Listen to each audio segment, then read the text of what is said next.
Bonjour, dans cette vidéo, nous allons parler de l'aspect technique concernant l'expansion de votre activité sur Internet dans d'autres pays. Nous allons vous expliquer comment étendre votre zone de vente ainsi que tous les éléments à prendre en compte afin que vos outils e-commerce, votre site web et votre processus de paiement soient facilement utilisables par vos visiteurs du monde entier.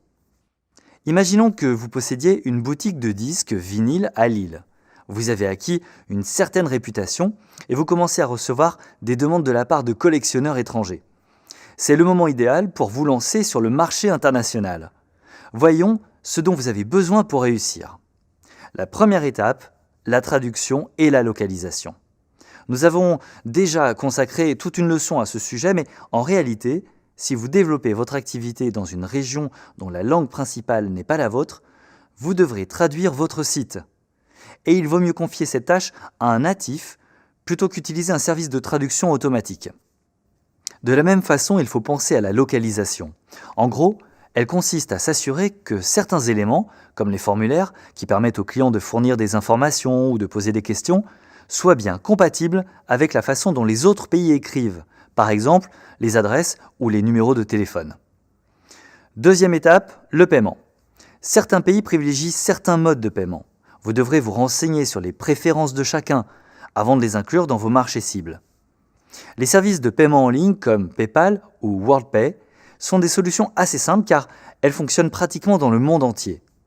Souvenez-vous que certains clients n'ont peut-être pas de carte de crédit et ils préféreront donc utiliser ces services ou même une carte de débit. Renseignez-vous également sur les systèmes d'e-commerce qui s'adaptent à différentes devises et taxes. Ils aideront vos clients à régler leurs achats sans avoir à réfléchir au taux de change ou aux taxes supplémentaires. Quand un client n'a pas besoin de faire ses calculs lui-même, il est beaucoup plus susceptible d'acheter. Troisième et dernière étape, la vérification. Prenez le temps d'examiner l'intégralité de votre site du point de vue d'un visiteur étranger. Posez un regard objectif sur votre site et suivez le même processus qu'un visiteur de votre marché cible qui voudra acheter un produit ou s'adresser à vous. Est-ce que tout est bien clair? Les termes et formats à utiliser sont-ils compréhensibles par tous vos visiteurs? Les devises sont-elles clairement indiquées? Et les modes de paiement? Si tout est prêt, félicitations. Mais vérifiez régulièrement que tout fonctionne correctement. Pouvoir cibler des clients internationaux est une opportunité potentiellement lucrative. Rendre votre site web convivial pour vos visiteurs, où qu'ils se trouvent, vous aidera à surmonter tous les obstacles à la vente.